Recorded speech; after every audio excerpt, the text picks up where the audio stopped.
Aries.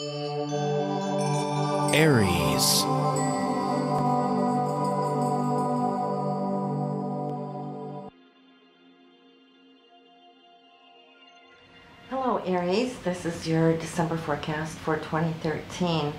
And this month you're going to be getting a little bit of a taste of how it is to be a Sagittarian, okay? It's your sister fire sign. And we always get the flavor of the month that we're in. We might just think that we are the very sign that we're born in, but no, we get to feel all 12 of those signs as the sun cruises through. Each and every sign we get to feel how it is, at least a little sliver of it, how it is to be that other sign. So for you this month, it should be energetic because we are in a fire sign, and that really harmonizes there with you. And we have both the sun and the new moon here in your 9th house this month.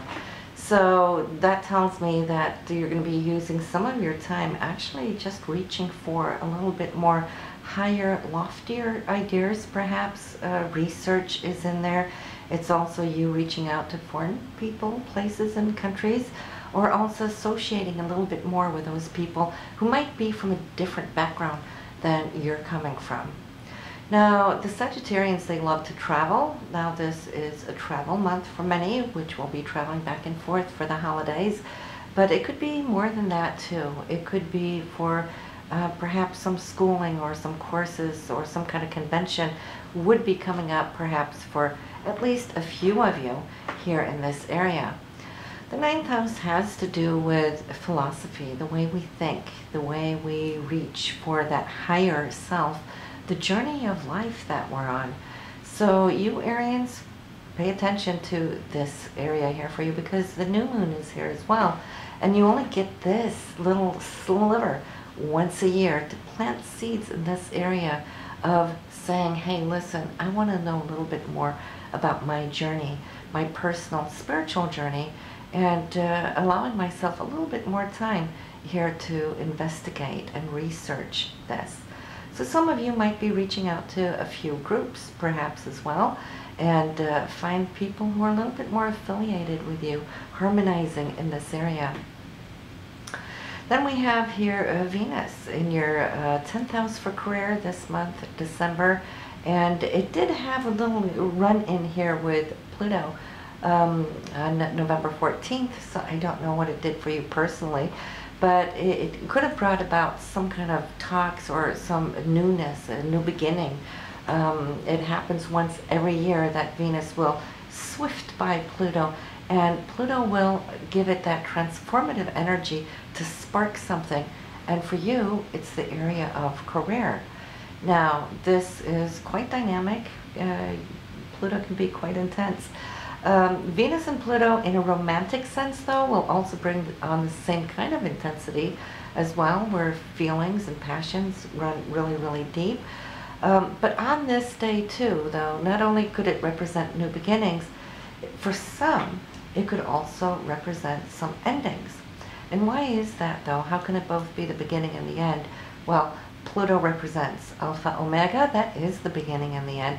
However, though, what really could have sparked it if some of you just dropped out of a job site, which it is the 10th house, well then we could look over here to Uranus.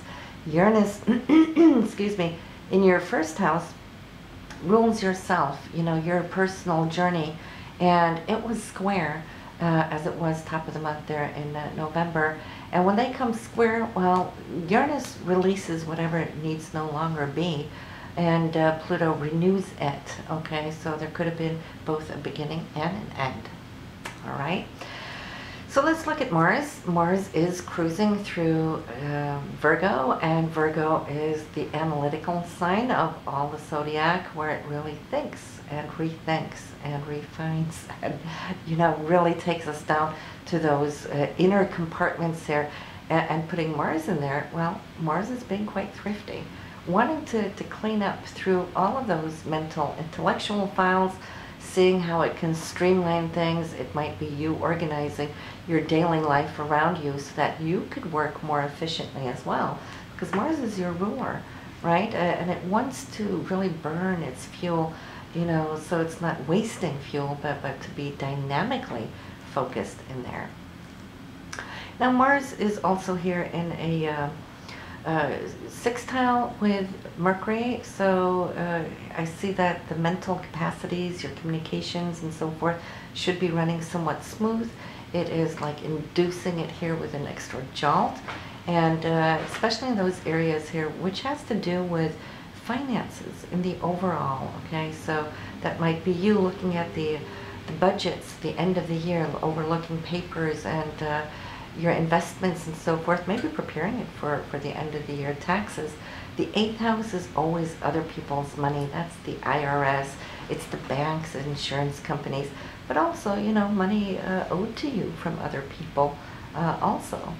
And you've been working somewhat over a longer period of time here with Saturn in this house. And Saturn is what disciplines you, okay? So maybe you've been that much more disciplined about saving here this year, or at least awakening to the factor that maybe that's something you should do if you haven't been doing. So Saturn is the big teacher. And you've got the node here as well. And it, you know, Scorpio likes to secure things, even more so the Taurian energy. But Taurus and Scorpio, they hang together on an axis. So if this is the 8th house of securing, investing money, the other axis is Taurus, and this is what you have in your income house. That's your personal house.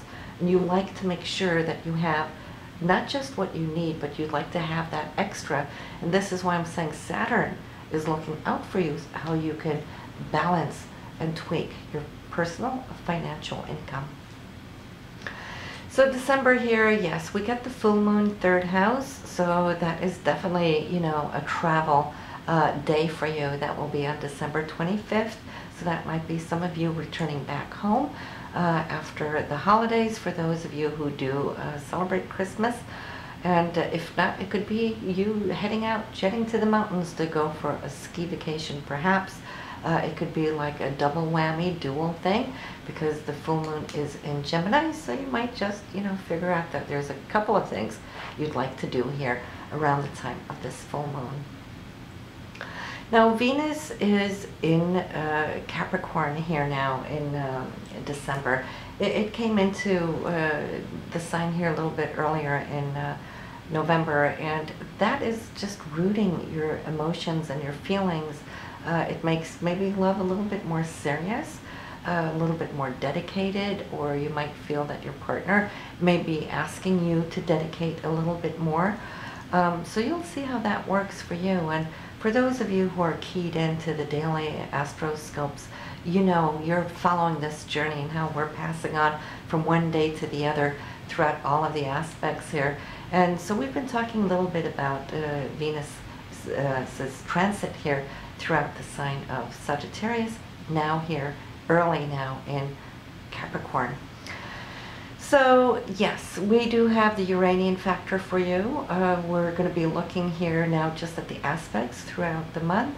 And starting off here, well, it is good. Mercury and Mars, they're communicating. So you're getting things done. And then we're talking here December 2nd on the new moon.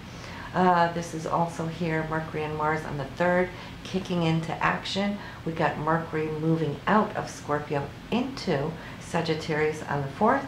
So that should pick up a little bit more, what should I say, it's getting out of that depth of Scorpio, and now it's like spreading. It's opening up its horizons. That's what Sagittarius is. So you might notice that shift there on the 4th. A little careful on the 6th. With communication, because there's a square to Neptune, and Neptune can be a little foggy, a little iffy, but at least now here Neptune is direct ever since November 13th, so it's in a better place than it would have been if this square was, say, last month though. So somebody might not be totally on the up and up, or if there's any contracts, read the fine print, and you know, it will go well. Just be careful you don't drop your keys or lose your keys somewhere, because sometimes our mind is a little bit off when we get into that Neptunian field.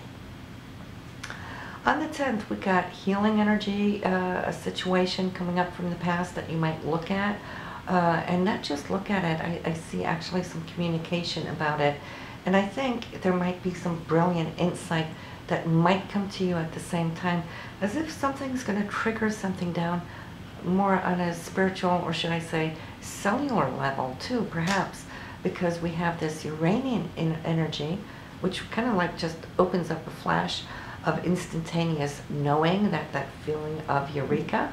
Well, if so, I see that you're going to verbalize it here and speak about it, and it's going to cleanse out that healing energy. And then pay attention here to the 12th. Jupiter, which we love, is going to form a trine to Saturn. Now, Jupiter expands where Saturn kind of retracts. It has those rings, right? So you could say it's a little bit opposite forces, but they still work together when they're doing good like this in a trine. So Jupiter is going to want to open up. And for you, that will be here in the area of home and family. Saturn for you is the 8th house of other people's money, joint finances, and so forth. So you might just feel that whatever you've been looking into there in this area might just kind of click and fall into place. Now, Jupiter is retrograde. It went retrograde here on the 7th of November. It's going to be retrograde for the better part of near 5 months. And but it's not one of the worst planets to have retrograde, because it's still so huge and it's still so jovial and abundant. But what you can see here, it's not really a time to move forward with new things that you want. Even if you should, it shouldn't have the worst of repercussions.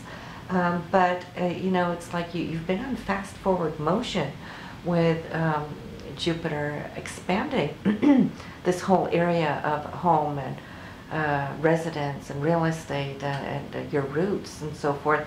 But when it goes retrograde, it's more a time for you to reflect upon the months now that it's been going, where you've been moving forward. It's to go back and check, did I do everything right? Is there anything else I want to tweak?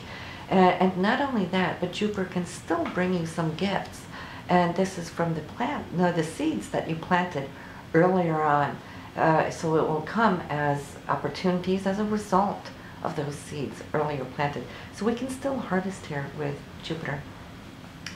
Then we have the Sun moving into Capricorn on the 21st. That for you is moving out of the 9th house, where you're seeking or preparing, doing research, maybe right now, maybe schools and classes that you've been active in. Well, that's going to shift here on the 21st, just as Venus turns retrograde. And Venus is turning retrograde in your 10th house for career, but your Sun is moving into the 10th house for career. That's the 21st. We have Uranus moving direct again. That has been retrograde for very many months. Uranus for you is in your 1st house. So you might have felt up to, like, say, late spring, early summer, that you were on a drive, you were on a roll, and then suddenly everything shifted and calmed down a little bit. So it takes perhaps maybe the better part of 4 or 5 months as well. But this is now moving direct on December 17th. So you'll feel that you are starting to pick up speed, especially in any avenues that has to do with you and how you present yourself. So, and I love the positive Uranian energy. It gives so much action. Then we have the 24th. We have Mercury also joining you in your career house. Mercury moving in there, so there's going to be more communication, perhaps more paperwork as well. And on the 24th, we have a good visit between the Sun and Neptune. The Sun is you, Neptune is those things that you hope and wish for. So hopefully that should be good. The aspect is great. And on this very same day, you might have to make a decision. Mars and Uranus are at odds or in opposition. So something's splitting off. But that could come in with the decision part coming in as well. But in any case, it should be good and it should be harmonious to what it is you want. The 28th, we got a conjunction, Mercury and the Sun. Great communication on the 28th. And on the 29th, though, a little bit different. So up on the 28th, and then be careful on the 29th as Mercury squares Uranus.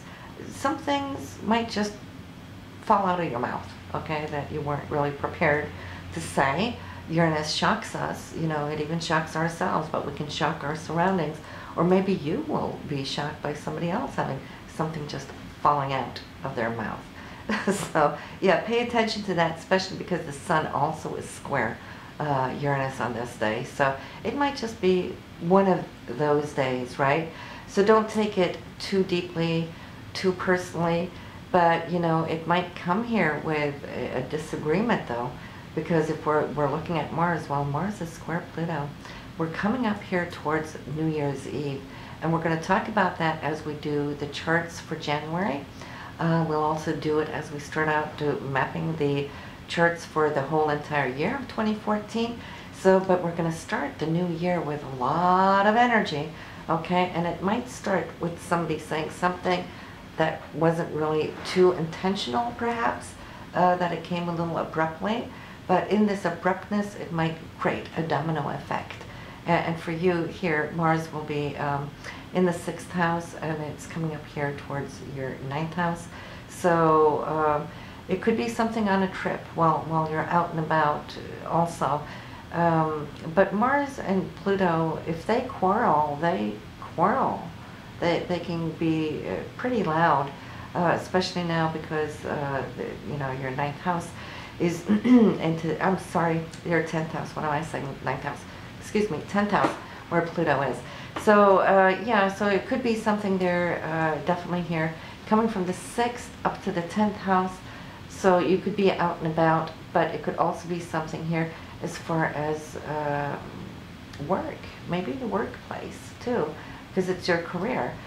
So, and some of you might just be moving and starting up on a new business, new career here from January 1st, so you might be very busy at wrapping everything up, packing and getting on and getting over to your new place. If you're relocating, well then I could understand this energy, because it's really push, push, push, you know, and a little bit maybe feeling like you're up against time limits, and maybe this is why somebody, you know, is too trigger happy and saying something under a stress aspect, because there is stress on the very last days here of December. So this is pretty much what we have here for you, Aries. This is going to be a very busy month, and what I would like to say, get your Christmas shopping done prior to Venus going retrograde. And which day was that? That was the 21st. So anything after the 21st, be careful to put your money into anything, because it may not just be what you wanted. And definitely what should I say, facial surgery, no, nothing of that. No Botox, no nothing. We never want to do that under a Venus retrograde. And I get that question a lot of times from many of you. When is a good time to have surgery or plastic operation? Anytime except for a Venus retrograde. Mercury retrograde isn't too good either, because that rules the mental sharpness of the surgeon. But Venus is how you're going to end up looking afterwards. So, alrighty. So that's pretty much what we have here for you, Aries, in December. On the daily astroscopes, we dedicate a little bit more time to each of these transits as they come in on a daily basis, where we expand up to 5 to 8 minutes, where we go a little bit more in depth in what you can expect. And also the teroscopes are there for you. And there's also free samples, so by all means, just go to the homepage there at zeitgests.com and feel free to listen to some of them so you get a feel what that is all about. And I'll see you next month. Bye now.